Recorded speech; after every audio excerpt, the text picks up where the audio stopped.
Being triggered is not the same thing as being upset. If there's one thing that I get the most comments about, the most asked about, it's how do I know when I'm triggered? How do I regulate my triggers? These are the things that I need support with. I decided I'm going to write a newsletter article, which I will go ahead and link in the description, as well as do this video on it to make this information as public as possible. But I'm not one to waste time, so we can dive right in. The first thing to understand about triggers is truly that being triggered is so much different than being upset. When I'm upset about a situation, it's not that I believe I'm in danger, it's that I believe an upsetting thing happened. When I'm triggered about a situation, I am fighting, fleeing, appeasing, or freezing in order to save my life. That is what my nervous system response is. That's what's happening. Triggers are a response to what we call an implicit memory. And this is another important thing to understand too, because my whole thing is this: if I can understand the nature of something, then I can understand how to work with it. And that's why I go into detail and explain things as in-depthly as I do. So when it comes to understanding triggers, it's really helpful to understand what an implicit memory is. When we talk about explicit memory, we're talking about audio-visual memory.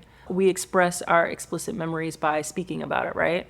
Dinner was so great last night. I remember how good dinner tasted. An implicit memory is our body's memory. This is an emotional memory of whatever the event was that occurred. Only the body, right, our physical body, doesn't necessarily speak to express that it's experiencing that memory. The body relives it. While I'm thinking about dinner last night, perhaps my mouth starts to salivate. That is an implicit memory, okay? When we are triggered by something, an implicit memory from a past danger has come up in our body. So now our body believes that we are in danger currently in the present because of whatever this trigger is that triggered it into action. Triggers aren't always these big things, nor are our responses to them always very large or very obvious. It could be something as simple and as subtle as I smell somebody's perfume. Now I'm feeling restless and I need to get up and leave the room. And I don't realize that the scent of that perfume reminded me of a dangerous situation in the past, perhaps something that I went through with my mother, perhaps as a child.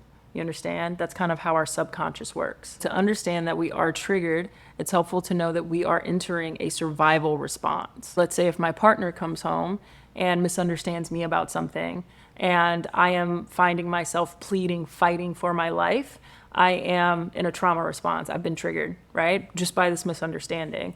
But my life isn't actually in danger. And so I don't need to treat it as such. And that's really one of the gifts that understanding triggers and trauma responses gives us. It's this discernment, right? Where we understand that not all problems are threats to our lives. We can treat problems like problems, and we can treat threats to our lives like threats to our lives. One of the things that we notice in this work as well is that whenever we treat a basic problem as if it is a threat to our survival, to our safety, we tend to not be very effective at solving the problem in front of us. That's simply because we're not treating it for what it actually is, a problem, not a threat.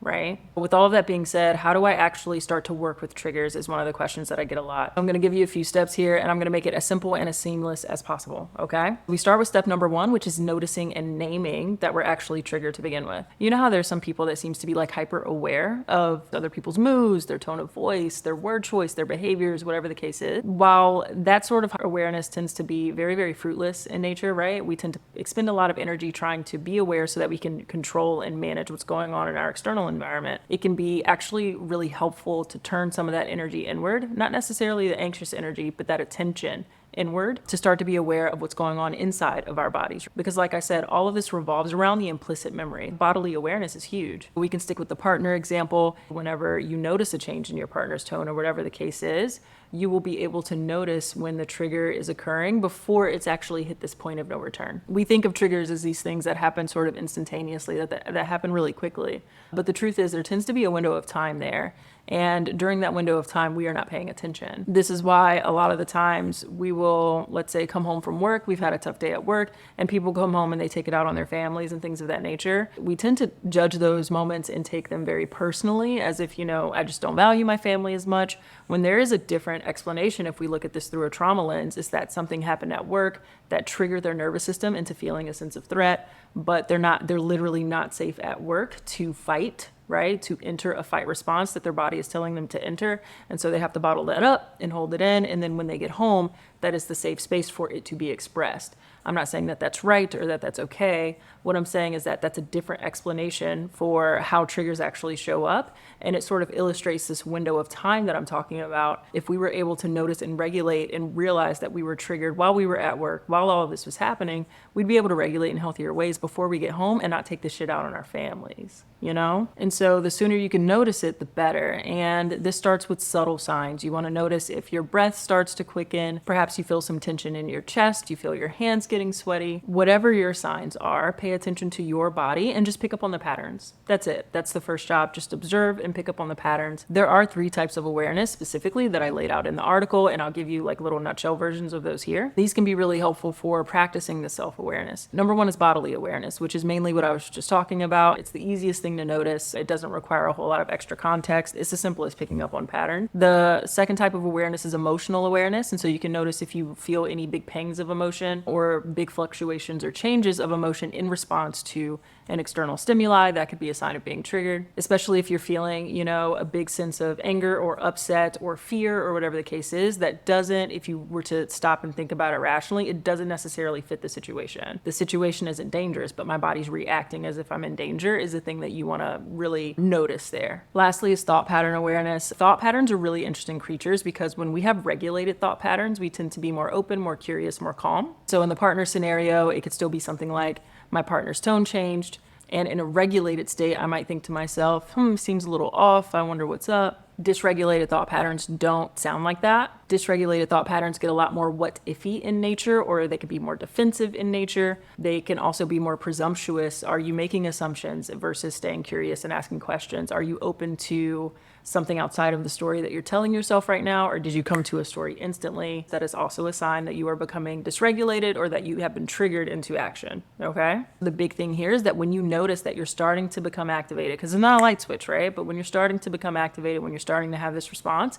noticing and naming it just puts one thing into perspective. It does not mean that there's not a problem before you, but it does give you a chance to remind yourself this problem is not a threat to my immediate personal safety. This problem is a problem. It needs to be addressed. All of that's okay. Me being triggered doesn't invalidate that, but it does help me figure out how I want to address it in a way that feels healthy and like fair for the situation at hand. And that's a big step 1. That's noticing and naming, and that in and of itself is a really big practice. Step number 2 is that once you realize that you're triggered, you ground yourself, you get yourself to safety. There's genuinely a very physical component to getting grounded and getting safe, especially when we talk about triggers, because all of this is about implicit memory, right? And I might say that a couple more times throughout the video because that really needs to sink in. Being triggered is a physiological response. Our rational brain might be impacted by this physiological response. We might make assumptions that we're upset or that we are triggered because danger is present or because we're being threatened in some way. But our rational brain can also come back to the moment and be like, okay, I'm not actually in danger, but I still feel like I am anyway. And we experience that a lot. I go into more detail about what it means to ground and regulate in the article. There's also a lot of stuff just all over the internet about grounding and regulation practices. But my favorite thing is very direct, which is to just let my body know in that moment, I'm safe. I'm safe, and to look for evidence that I'm safe, right? We're just upset right now. These things happen. I'm safe. I have all of my limbs. I'm breathing. My feet are on the ground. Bring yourself back to the present moment. That's all really that grounding means, bringing your body back to the present moment, because for a second there, it was in the past, in whatever event it was that triggered that reaction. Now, a lot of the times after we get ourselves back to the present moment, we will continue to handle the situation at hand without doing a whole lot of unpacking. Life continues to move, and in probably about 80% of cases, we tend to move along with it. In that case, you can skip to the later steps in the video because they will still apply. But in a lot of cases, more and more cases now, we are starting to understand that triggers are cues. They are teachers, right? They help us find the root of where our wounds are, because that is the thing that has just been triggered. One thing that can be really, really helpful, really clarifying, is tracing the trigger back so that we can understand it a little bit better. I know that there's this huge trend right now in the healing community that says, like, you don't really need to think about it. Don't over intellectualize it. Just feel your feelings and everything will get better. And the truth is that we need both. Yes, our feelings exist for a reason. Feeling it to heal it is a necessary step, but our thinking minds also exist for a reason. If we want to rewrite these stories, break these cycles, etc., it helps for us to understand them to begin with so that we can understand what it is we're breaking. So healing is 2 parts. It is part feeling and part learning. A big part of the learning process is learning how to trace your things back to the root. Tracing our triggers back to the root involves some detective work. That's kind of how I like to treat it. The mystery that we're here to solve is, why did this situation send me spinning a little bit? Like, why was I triggered by this? The answer to that lies in how well we can connect the present to the past, cognitively speaking, and figuring out what illumination occurs along the way of making those connections. The thing about it is that because this is all happening in your body and it's based on your own personal experience, that you are the main detective. No therapist can give you your answers, and that's why they usually don't. No coach can give you your answers, and that's why we oftentimes also don't.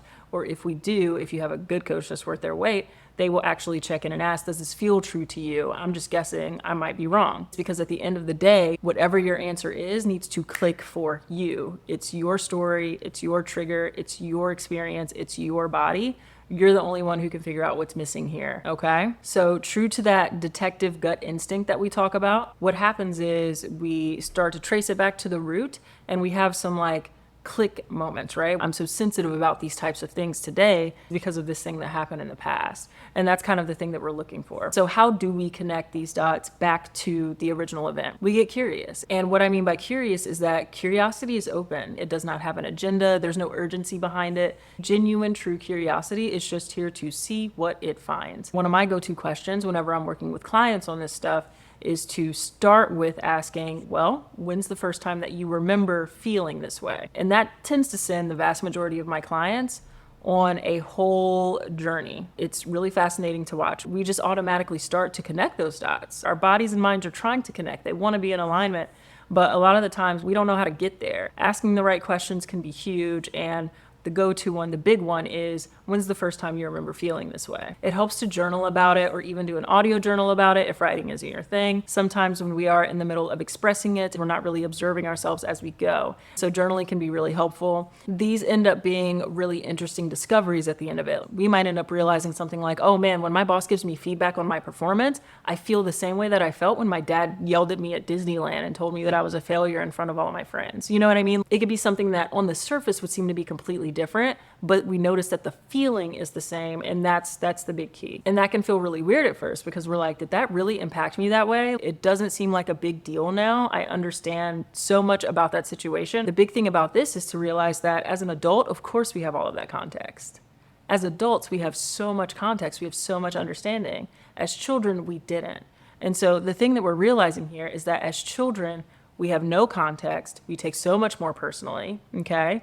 And we internalize so much more. As difficult as that can be to believe, if you really think about it, we're doing the same thing today. Even as adults, my partner has a tone, it's not the end of the world. Why am I fighting for my life? Because I have big feelings that aren't appropriate for the situation. So if I can do that now as an adult, then why is it so hard to believe that I did that as a child with less context and less wisdom and less knowledge for how the world and relationships really work? So it helps to accept it early that that's how triggers work. They don't always make cognitive sense for our wiser, rational minds, but they make total sense to our bodies. Now, tracing triggers back is really difficult for all of us. So if this sounds complex or hard to do, it's because it is, and we need support, right? Therapists hire therapists to help them do these things. Some of my clients are therapists and social workers. I help them do these things. Healing happens in community. If you are struggling to get clear on tracing your stuff back and understanding where it comes from and why you are the way you are, that is absolutely normal. We have to find help for these things. I go way deeper into the article about the nuances of that and why the brain can even hide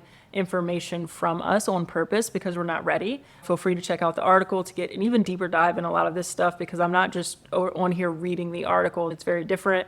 I recommend checking out both. Anyway, once we figure out some clarity on the root of our triggers, where it comes from, we finally get to move into step 4, which is basically putting things where they belong. If I know that this big upset of abandonment and betrayal or whatever the big feelings are that are coming up for me belong in that past event, then I get to be fair to myself, my relationships, everyone involved by acknowledging in that way. This is how we realize what our own stuff is, what our own wounds are that we need to heal, that we are responsible for, and we take ownership of those things. What that does is it leaves whatever's left. So my partner has a tone, maybe that's a little annoying, maybe I don't have the capacity to deal with your attitude today. That is a problem, not a threat. We have arrived. And now I can approach the situation and address it for what it actually is instead of what my body assumed that it was because it was reminded of this thing that happened many, many years ago. Which leads us right into step 5, which is just that, to address the present for what it is once you're grounded and clear on what belongs where in this process. Now, steps 1 through 5 will genuinely help us get so much clarity on our lives, on our relationships. Understanding can increase our capacity for empathy. Understanding can help highlight for us, like, oh, I need different tools for this situation. How do I express anger in healthy ways now that I don't need to express it the way that I did before when I was in that abusive situation back then, right? It can give us so much clarity and so many more options. It gives us back choices that trauma took away from us. But there is a step 6 if you want the triggers to stop showing up to begin with. It is true that we have to feel it to heal it. What that means is that we have to metabolize and express these emotions out of our bodies in order to stop feeling them. Those feelings from 20 years ago are still pent up in here. There are so many different ways to do that. Look up somatic regulation and practices around that. Look up EMDR, look up somatic parts work. I have an article on what it means to feel your feelings because a lot of people also misunderstand what that means. Maybe I'll do a video on that as well. Go ahead and comment below and let me know if that would be helpful for you. But the feeling element of this is incredibly important if you want to stop having to compartmentalize and just be free of it, finally. And that's about it. If you like this video, please hit the like button to let me know. Go ahead and comment below any questions, any requests. I love content requests. Please ask your questions and submit content requests. And hit the subscribe button because I do plan to come out with a lot more videos like these. I'm on a little kick. I'm feeling good about it. And I will talk to you soon.